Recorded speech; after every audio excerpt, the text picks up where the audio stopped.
नमस्कार दोस्तों, मेरा नाम हेमंत महलावत। आपका स्वागत करता हूं। भारत को आज़ाद हुए 75 साल हो गए। 15 अगस्त 1947 से अब तक 14 सरकार आ चुकी है। ये प्रधानमंत्री नरेंद्र मोदी ये 14वें प्रधानमंत्री है। 17वीं लोकसभा है। लेकिन भारत को अब तक बहुत सारी चीजें मैं आपको बताने वाला हूं। मुझे दुख होता है, गुस्सा आता है, कब तक हमारी इच्छाएं पूरी नहीं होगी। पीओके, पाकिस्तान अधिकृत कश्मीर, पीओके, जिसमें पहला हिस्सा है आजाद कश्मीर, जो है 13,297 वर्ग किलोमीटर जमीन हमारी कब्जा पाकिस्तान का। कौन छुड़ाएगा? किस सरकार छुड़ाएगी? कौन सी सरकारें छुड़ाएगी? अब तक नहीं छुड़ाए, 75 साल हो गए। उससे बड़ा हिस्सा है गिलगित बाल्टिस्तान, 72,971 वर्ग किलोमीटर जमीन हमारी कब्जा पाकिस्तान का। 75 साल सरकारें होगी, आज तक किसी ने गौर नहीं किया। क्यों? एक एरिया अक्साई चीन, पूर्वी लद्दाख का हिस्सा, 38,000 वर्ग किलोमीटर का कब्जा है इस चीन का। कौन छुड़ाएगा? हम छुड़ाएंगे? ये सांसद एमएलए किस लिए बैठे हैं? 75 साल हो गए, कौन छुड़ाएगा इनको? एक ऐसा एरिया आपको बताता हूं जिसका नाम है सीओके, चाइना का ऑक्यूपाइड कश्मीर, जिसको कहते हैं सक्षम वैली यानी सक्षम घाटी, 5,300 वर्ग किलोमीटर। ये ऐसा एरिया जम्मू कश्मीर का, जमीन हमारी कब्जा पाकिस्तान का, और इनाम दे रहा का, गिफ्ट दे रहा है चाइना को कि तू इस्तेमाल कर। ये कौन होता पाकिस्तान चीन वाले? कौन सरकार लेके आएंगे इनको? कुल मिला के इन चारों हिस्सों का आपको पता कितना एरिया है? 1,30,000 वर्ग किलोमीटर कब्जा हमारे जम्मू कश्मीर लद्दाख में पाकिस्तान चीनियों का। 75 साल हो गए, अब तक किसी ने नहीं छुड़ाया। किसी ने गौर करा? किसी ने घोषणा पत्र, दुनिया भर के घोषणा पत्र, कितनी सरकारें आई? आपको हैरानी होगी, 6 राष्ट्रीय पार्टी है, 56 राज्य पार्टियां है, और 2,500 से ज्यादा क्षेत्रीय पार्टियां हैं।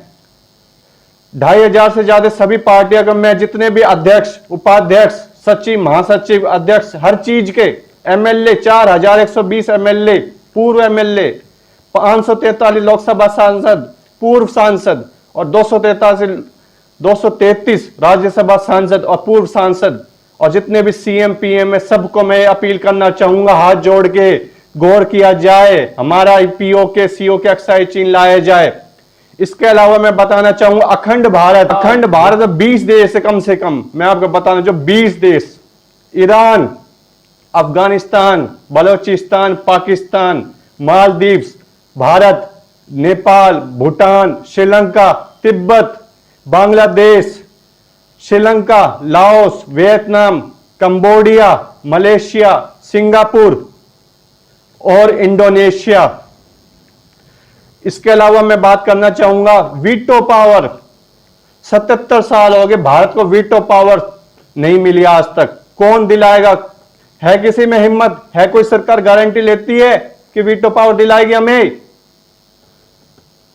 इसके अलावा आपको बड़ी हैरानी होगी कि इस संयुक्त राष्ट्र यूएनओ में पहली, दूसरी, चौथी, पांचवी, छठी और 8वीं भाषा शामिल है, लेकिन हमारी भी हिंदी और बंगाली इसमें शामिल नहीं है। हिंदी विश्व की 3री बड़ी भाषा और बंगाली 7वें नंबर की भाषा हमारे यूएनओ में शामिल नहीं है। ये जानबूझ के हमें शामिल नहीं करते, ये हमें नीचा दिखाते हैं। बाहर के फॉरेनर, जो विदेशी कंट्री, हमें नीचा दिखाते, जानबूझ के हमें शामिल नहीं करना चाहते। है किसी में हिम्मत? हमें बॉयकॉट करना चाहिए इस यूएनए का, खुद का एचएनओ बनाना चाहिए। मानव राष्ट्र संघ भोपाल मध्य प्रदेश में अपना खुद का एचएनओ क्यों नहीं बना लेते? भारत सरकार क्यों शामिल है यूएनओ में? कर्जा ले रखा है। आपको बड़ी हैरानी होगी, 67 साल में 55 लाख करोड़ का अपने कर्जा लिया हमने विश्व बैंक से, और नरेंद्र मोदी सरकार ने केवल 8 सालों में 85 लाख करोड़ का कर्जा ले लिया। कौन भरेगा ये? अब तक तो नेहरू गांधी को ये बदनाम करते हैं, कल आने वाली जो भी सरकारें बनेगी इस मोदी को, बीजेपी को बदनाम करेगी। हमारा पैसा है, कौन? बंद करो ये सब काम। कुछ करते हो आप लोग? ब्लैक मनी, काला धन, पता नहीं कितने लाखों, कई लाखों करोड़ जमा है स्विट्जरलैंड में। 75 साल हो गए, इतनी सरकारें आ लिया, अब तक किसी सरकार ने गौर नहीं किया। कब आएगा काला दिन? कब आएंगे अच्छे दिन? ये खाली बीजेपी की बात नहीं है, सभी सरकारें शामिल है। 55 साल तक कांग्रेस ने राज किया है, वे भी ला सकती थी। क्या गारंटी आने वाले टाइम में कांग्रेस सरकार आएगी तो काला धन लाएगी? लिख के दे सकती है, घोषणा पत्र में लिख के दे सकती है क्या? कौन लाएगा ये काला धन? किसके पैसे हैं ये? 1 लाख अकाउंट कम से कम शामिल है इसमें, और एक अकाउंट कम से कम 500 करोड़ में खुलता है, तो कितने लाखों करोड़ काला धन स्विट्जरलैंड में पड़ा है। और सबसे बड़ी हैरानी आपको इस बात की होगी, स्विट्जरलैंड की कोई आर्मी भी नहीं है। क्यों? कम से कम नाम घोषित ही कर दो कौन कौन शामिल है, या बेनाम कम से कम पैसे ले आओ, नाम मत बताओ, उनके खिलाफ एक्शन मतलब कम से कम पैसा तो लाओ देश में। कब आएगा काला धन? कौन सी सरकारी लेके आएगी? कोहिनूर हीरा, कोहिनूर डायमंड, अब तो रानी भी नहीं रही क्वीन एलिजाबेथ इंग्लैंड की, अब तो ला सकते हो। और यूके का प्राइम मिनिस्टर ऋषि सुनक जो भारतीय मूल का प्रधानमंत्री है, और 56 इंच सरकार का नरेंद्र मोदी, अब तो अच्छा सुनहरा मौका, गोल्डन मौका है, अब तो कोहिनूर हीरा ला सकते हो।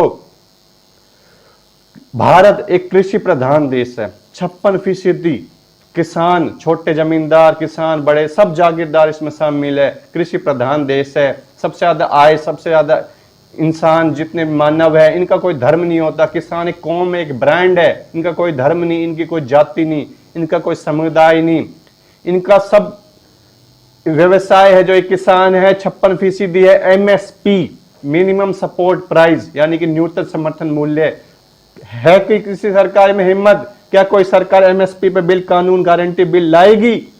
आप बीजेपी भाजपा को दोष किया तो क्या और सरकारें भी ला सकती है? सोच समझ के सोचना, कोई भी सरकार एमएसपी पे बिल क्यों नहीं लाती? कौन लाएगा? कौन लिख के देगा घोषणा पत्र में एमएसपी बिल? कौन लाएगा? आपको बड़ी हैरानी होगी, हर दूसरे देश में महिला है, 49% पॉपुलेशन जनसंख्या महिलाओं के लिए। आज तक देश में केवल एक महिला प्रधानमंत्री बनी है, 14 में से केवल एक, श्रीमती इंदिरा गांधी। क्यों? देश में 30 मुख्यमंत्री हैं, केवल एक महिला मुख्यमंत्री है, ममता बनर्जी। क्यों? 49% जनसंख्या, एमएसपी, इसके अलावा 50% महिला आरक्षण, विमेन रिजर्वेशन आना चाहिए। क्यों नहीं आना चाहिए? बिल्कुल आना चाहिए। कोई लाएगा? कोई इस पर ध्यान दे रहा है? 75 साल हो गए, अब तक कोई गरीब भी नहीं आई। गरीबी के ऊपर खूब योजनाएं बनती है, केंद्र सरकार की, राज्य सरकार की, जिला सरकार की, फिर भी आज तक गरीबी नहीं हुई। अभी हाल ही में केंद्र सरकार ने 80 करोड़ राशन बांटा गया है। तो इससे साफ समझ में आता है हमें कि देश में 80 करोड़ लोग गरीब हैं, बिलो पॉवर्टी लाइन हुई ना, जो उनको फ्री राशन मिला। आपको राशन मिला? ये कागजात में है या सच में दिया गया है? ये बहुत गंभीर विषय है। 80 करोड़ इसका मतलब गरीब है। कौन उनकी गरीबी दूर करेगा? कितनी योजनाएं बन ली, कौन गरीबी दूर करेगा? ये बात करते कांग्रेस मुक्त भारत, मैं कहता हूं बीजेपी मुक्त भारत भी होना चाहिए। पार्टी मुक्त भारत करो ना। देश में 2,500 से ज्यादा राष्ट्रीय पार्टी, राजनीतिक दल है, बंद करो इनको, डिजोल्व करो इन पार्टियां, बंद करो। गरीब मुक्त भारत क्यों नहीं है हमारा? भ्रष्टाचार मुक्त भारत, बेरोजगार मुक्त भारत। पिछले 8 सालों में 22 करोड़ लोगों ने अप्लाई किया सरकारी जॉब के लिए। 22 करोड़। नौकरी कितनी मिली? केवल 8 लाख नौकरी मिली है ज्यादा से ज्यादा 22 करोड़ में। अब देख सकते हो आप कितना अंदाज है। यूपी में एक मुरादाबाद एक नगर परिषद में आपको बड़ी हैरानी होगी, एमबीए, पीएचडी, बीटेक वाले लोग एक नाले की सफाई के लिए प्रशिक्षण दे रहे हैं। नालों का वहां पे फिजिकल चल रहा है, नाले की सफाई कर सकते हो नहीं कर सकते, एमबीए, बीटेक, पीएचडी वाले, जिसमें 8वीं पास योग्यता मांगी गई थी। कितनी शर्म की बात है ये। धन्यवाद।